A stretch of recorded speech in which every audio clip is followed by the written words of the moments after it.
Namaste bankers, मैं Ganika Sharma SBI PO. I welcome you all to my channel. Hope you all are very good and doing great in your life.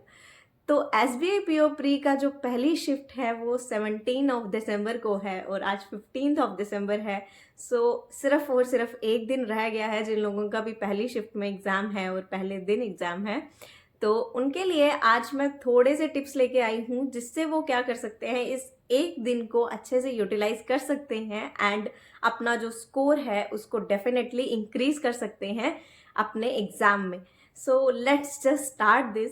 तो जो सबसे पहला मेरा tip है वो ये है कि आपने जिस तरह से एग्ज़ाम देना है उस चीज़ को प्रॉपरली स्ट्रेटेजाइज कर लीजिए. मतलब एक प्रॉपर स्ट्रेटेजी बना लीजिए कि आपको एग्ज़ाम किस तरह से अटेम्प्ट करना है.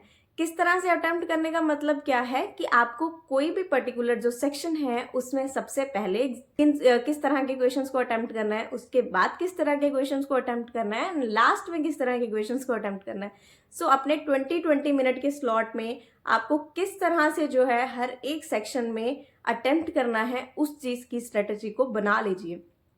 सपोज कि अगर आपका जो है रीजनिंग सेक्शन में आपकी पजल्स बहुत अच्छी हैं और सिटिंग अरेंजमेंट बहुत अच्छा है, तो आप ट्राई करेंगे कि आप उसको पहले करें एंड आफ्टर दैट आप मिसलीनियस पे जाएं. लेकिन अगर आपका मिसलीनियस पार्ट बहुत ज़्यादा स्ट्रांग है और उसमें आप ज़्यादा स्कोर कर रहे हैं, ज़्यादा स्पीड में उसको कर रहे हैं, तो आपको सबसे पहले अपनी स्ट्रेटेजी बनानी है कि आपको क्या करना है. जब भी आपके सामने रीजनिंग की सेक्शन खुलेगी तो आपने ये नहीं करना है, अगर पहले पजल खुल गई है तो आप पहले पजल करेंगे.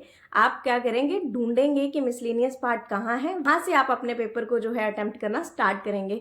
सो इस तरह से आप क्या कीजिए, अपनी स्ट्रेटेजी बना लीजिए हर एक सेक्शन वाइज कि आपको किस तरह से जो है हर एक सेक्शन को अटेम्प्ट करना है, सो दैट कि आपको क्या हो, जब रियल एग्जाम में आप एग्जाम देने जाएं तो आपको डिफ़िकल्टी नहीं आए और आप कोई भी ऐसा क्वेश्चन गलती से ना चूज कर लें जिसकी वजह से आप बहुत बड़ा ब्लंडर कर दें अपने एग्जाम में.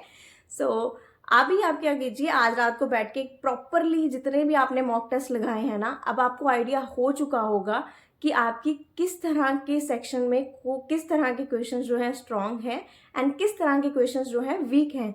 तो उन प्रॉपरली एनालाइज करे हुए मॉक टेस्ट के बेसिस पे अपनी जो है स्ट्रेटजी फ्रेम कीजिए. अच्छे से उसको क्या कीजिए, माइंड में बिठा लीजिए कि मुझे इस ही तरह से इस ही पैटर्न में जो है अटेम्प्ट करना है क्वेश्चंस को, सो दैट कि मैं मैक्सिमम अटेम्प्ट कर पाऊँ and with accuracy and with speed कर पाऊँ. सो जिस तरह से अभी आपने रात में स्ट्रेटजी फ्रेम करी है उसी पैटर्न में आप 2 मॉक टेस्ट लगा लीजिए एंड उनको प्रॉपरली एनालाइज कर लीजिए. बस सफिशिएंट है कल के लिए आपका इतना.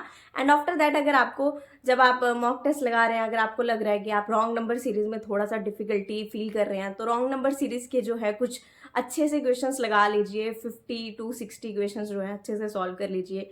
पजल्स में अगर आपको डिफिकल्टी आ रही है तो मैक्सिमम ऑफ मैक्सिमम पजल्स को सॉल्व कर लीजिए. सिटिंग अरेंजमेंट्स को सॉल्व कर लीजिए, सो दैट कि आप क्या करें, अच्छे से एक अच्छी प्रैक्टिस कर लें. एंड कल आप जो है शाम को 7-8 बजे के बाद एकदम रिलैक्स हो जाइए और आराम से जा कर के अपना नेक्स्ट डे का पेपर दीजिए. एंड जो सेकंड टिप मेरा है वो ये है कि अपने जो क्वेश्चंस हैं उनको वाइसली चूज करिएगा.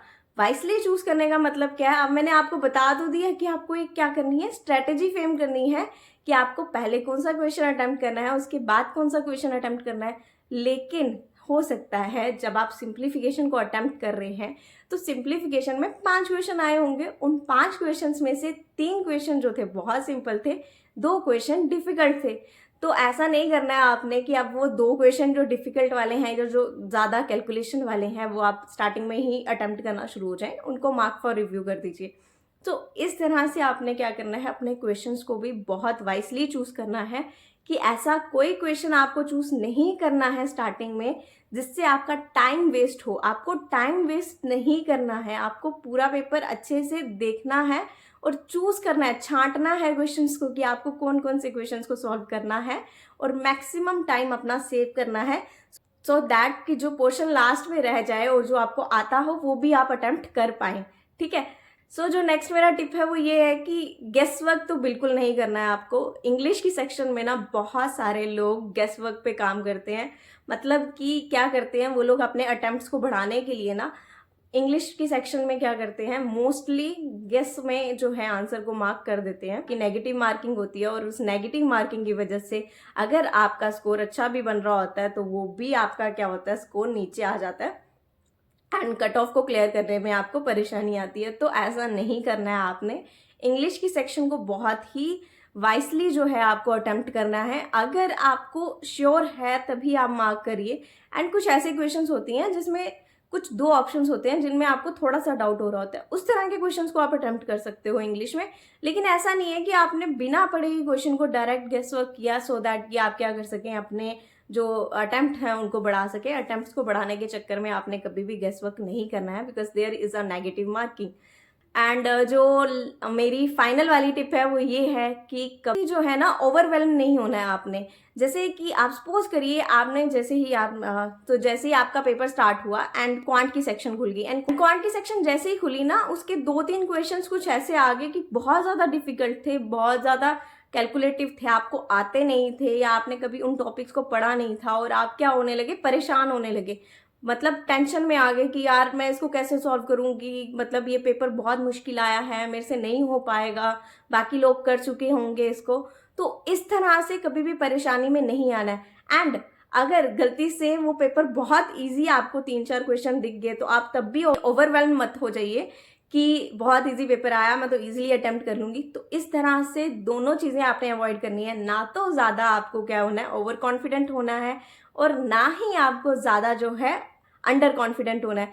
इस तरह की सिचुएशन को आपको अवॉइड करना है। आपको कामली कंपोजली अपना पेपर जो है अटेम्प्ट करना है, और आपको सिर्फ फोकस रखना है ज़्यादा से ज़्यादा अटेम्प्ट करने का। इजी पेपर आ रहा है तो सबके लिए इजी आ रहा है, मुश्किल आ रहा है तो सबके लिए मुश्किल आ रहा है। आप अकेले नहीं हैं जिसके लिए टफ आएगा। सो इस चीज़ को दिमाग में बिठा करके चलिए, बहुत अच्छे से पेपर जो है अटेम्प्ट करके आइए। एक प्रॉपर स्ट्रेटजी बना के जाएंगे ना अगर आप, तो डेफिनेटली आप जो है बहुत अच्छा परफॉर्म करके आएंगे अपने एग्जाम में। और नर्वस नहीं होना है, बिल्कुल भी अंडर कॉन्फिडेंट नहीं होना है। नर्वसनेस जैसी चीज जो होती है ना, सिर्फ एग्जाम हॉल के बाहर तक होनी चाहिए, एग्जाम हॉल के अंदर नहीं जानी चाहिए। बिकॉज आपको अच्छे से परफॉर्म करना है वहां पे। सिर्फ ये सोच के जाइए कि जितना मुझे आता है, जितना मैंने प्रैक्टिस करा है, मैं उस हिसाब से अपना बेस्ट दे करके आऊंगा या आऊंगी। सो इस बहुत सारी पॉजिटिविटी और बहुत सारे कॉन्फिडेंस के साथ जाइए और अच्छे से परफॉर्म करके आइए। बहुत अच्छे से परफॉर्म करके आएंगे डेफिनेटली अगर आपने इन चीज़ों को फॉलो करा।